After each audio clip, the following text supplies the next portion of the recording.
kidnapper drove her back to Maryland and set her free.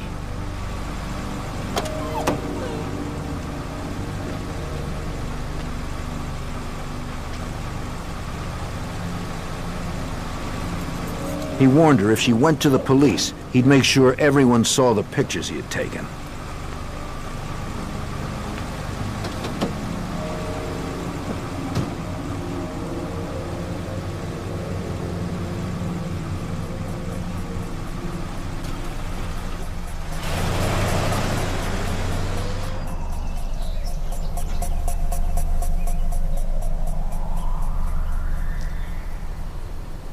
She went to the nearest house and asked to use the telephone. And he asked me for mine. Jones called her mother, and then the police. Amy Jones identified herself and the photos found in the storage locker. She also identified the bedroom where it had taken place. Jones said she'd been living in terror that he would return. Prior to his arrest, she worried every day almost that she was going to bump into him, roaming free on the streets. She worried that he would do to others what he had done to her. Look, I know this is... The FBI knew they had to do everything they could to ensure that de Bartoleben stayed in jail. And, we looked at each other and said, okay, we think we have the man. There was a sense of relief that this fellow was now off the street. The Secret Service and the FBI finally identified one of the women from the hundreds of photos found in de Bartoleben's locker. FBI agent Roy Hazelwood knew that their investigation was only beginning. James Mitchell de Bartoleben didn't commit a crime and stop committing and then start committing and then stop committing. That just doesn't happen. He committed a crime, and then in between other crimes, he would have been planning, thinking, collecting, gathering intelligence on, or preparing for the next crime. They're never dormant. Her ordeal was so terrifying, agents wondered how many women like Amy Jones were still out there.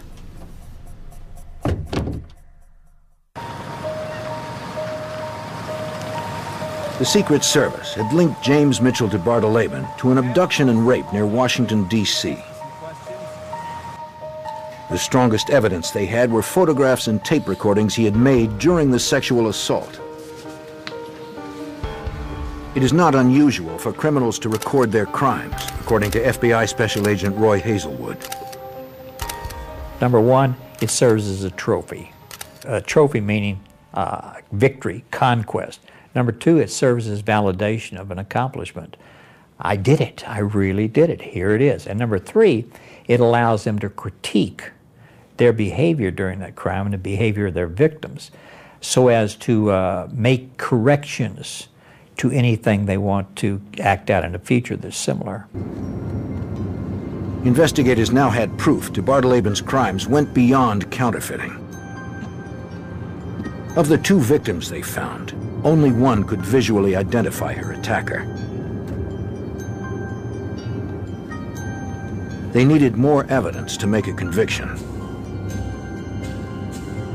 Then Secret Service agents learned of a rape abduction case in New Jersey. On the evening of November 12th, Karen Alario was alone at the store where she worked. A man entered and asked her if the manager was in. Oh, no, he's not. Alario said no, but offered to write down the manager's number. This is a robbery. When she turned around, she was looking down both barrels of a sawed-off shotgun. Get away from me. Just get over here. Turn around. Stand right there. I want to hear it. Move. He emptied the cash register but wanted more. He wanted her to come with him. He told Alario he didn't want to hurt her, but if she tried to do something stupid, he would shoot her. Move. Ordering his victim to avert her eyes, he forced her into his car. He drove for about 15 minutes. Detective Donald Kramer investigated the case. She has no idea what directions they went in, but it was a relatively short drive. She couldn't see anything. Her eyes were taped. She was under a blanket. Okay. Ilario told Kramer her kidnapper led her into a house. Once inside, he cut off her blouse and tied her up. As he molested her, he took photographs.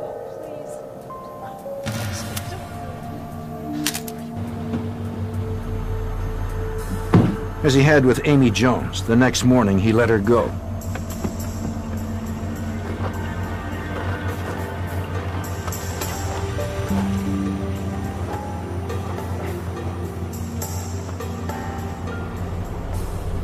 He offered her some money for a phone call and then left her on a rural road.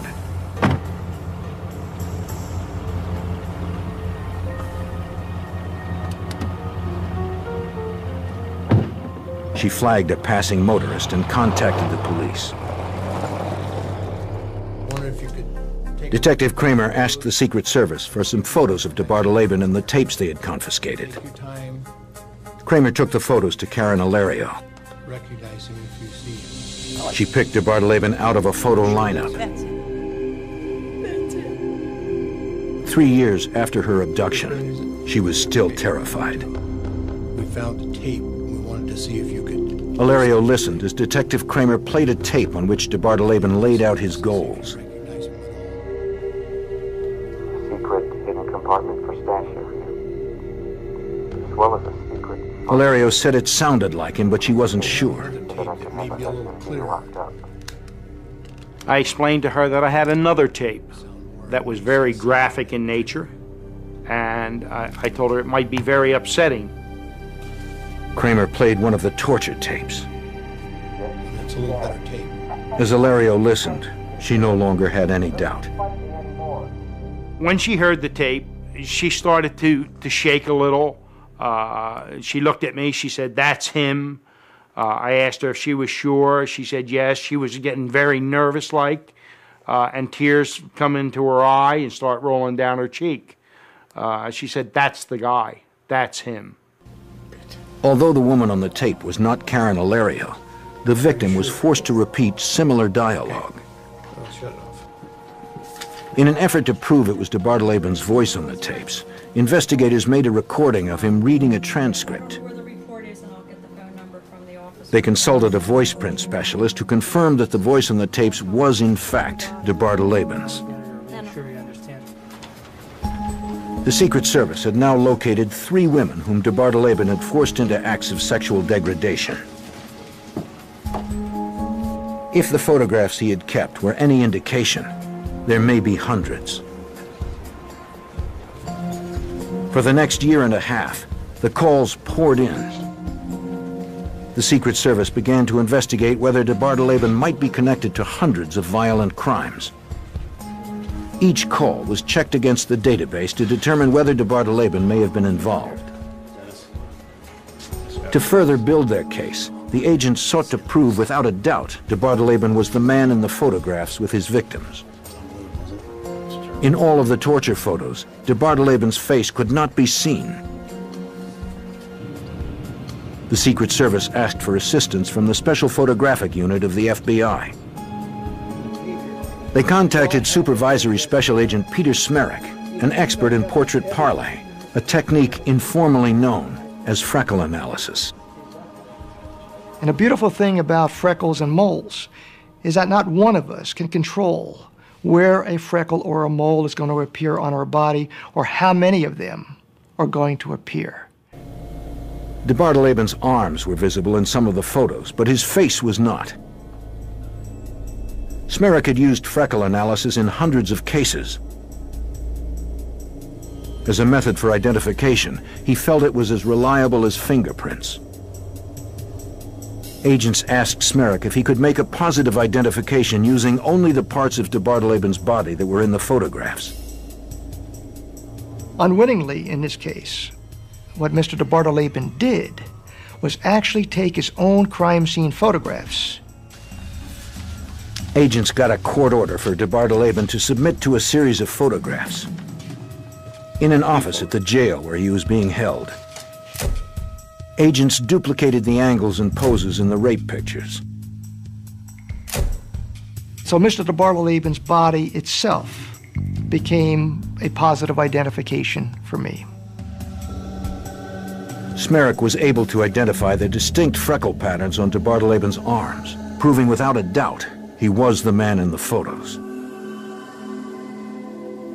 Even though his face was not identifiable in the photographs, based upon the freckle patterns on his arm, his hand, his chest, and his biceps, I can say that yes, the man in bed with the victim is in fact James Mitchell de Bardeleben.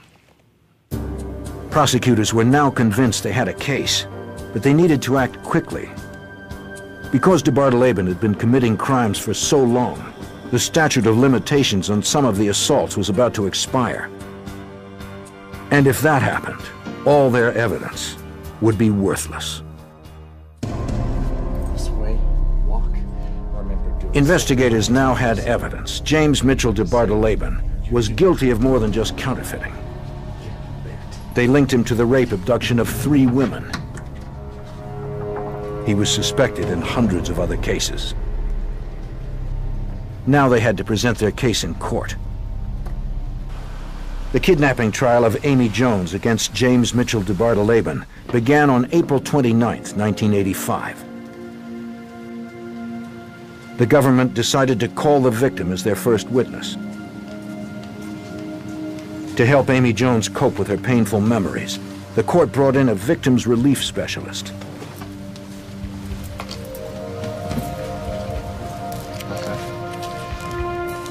Miss Jones, would you please look at these photos and tell me if you can identify the woman?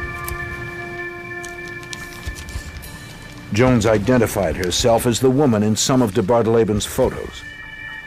It's me. Thank you.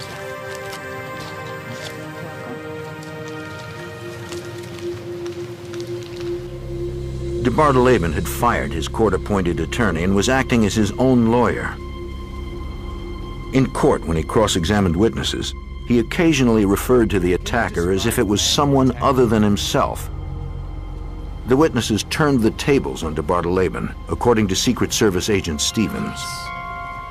So, what's important for the victim to do is to say, no, I'm not talking about this person, I'm talking about you, sir. You're the one that did this.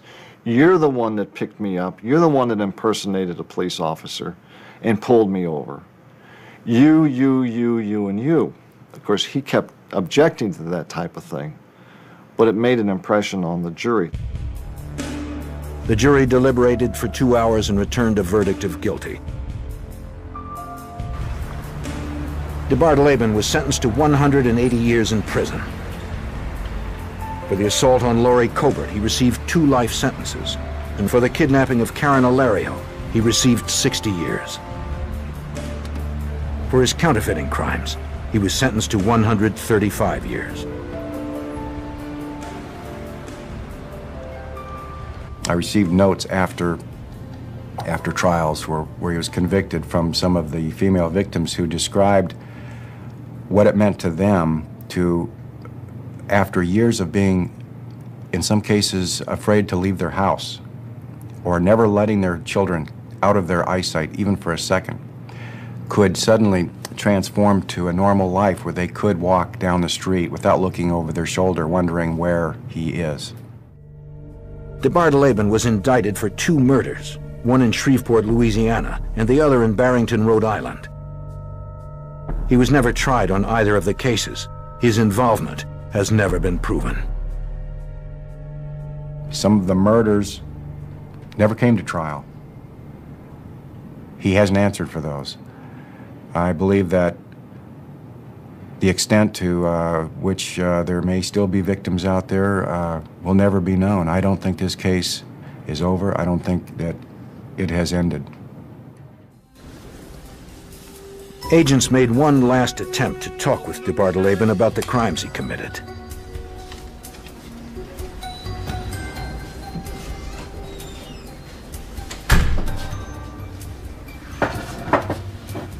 He had already been sentenced to a